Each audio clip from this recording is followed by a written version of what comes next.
என்னோட YouTube channel subscriber ஒருவர் தொடர்ந்து என்னுடைய பதிவுகளை பார்க்கிறவர், கேட்கிறவர் என்கிட்ட பேசும்போது, சீனியர் சிட்டிசன்ஸ்னு டைட்டில் போட்டிருக்கீங்க, அதை பத்தி ஒண்ணுமே பேசலையே சார் அப்படின்னாரு. பேசலான்னு யோசிச்சுக்கிட்டு இருந்தேன். அப்போ ஒரு சின்ன தகவலை படிச்சேன். ரொம்ப ஆச்சரியமா இருந்தது, திகைப்பா இருந்தது, கிட்டத்தட்ட பயமா இருந்தது. அந்த தகவல் என்னன்னு கேட்குறீங்களா?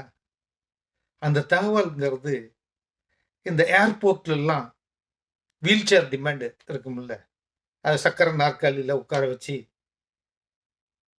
பயணிகளை அங்கிருந்து, அதாவது அவங்க உள் நுழையும் இடத்துல இருந்து ஆரம்பிச்சு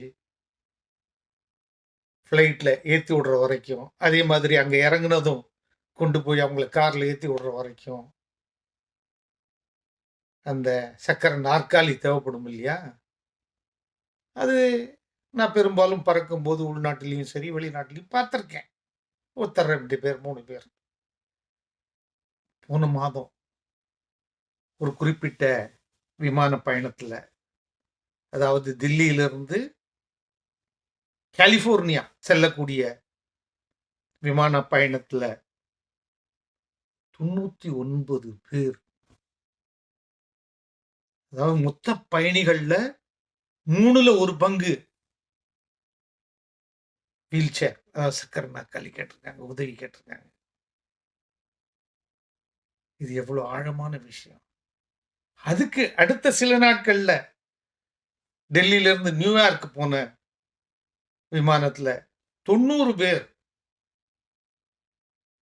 சக்கர நாற்காலி அந்த அந்த சேவையை கேட்டிருக்காங்க. எவ்வளவு ஆழமான விஷயம், யோசிச்சு பாருங்க. இதோட எஃபெக்ட் என்ன அப்படிங்கிறத போக போக சீனியர் சிட்டிசன்ஸ் அப்படிங்கிற பகுதியில் பேசுவோம், விவாதிப்போம். வாழ்வோம் வளமுடன். நன்றி.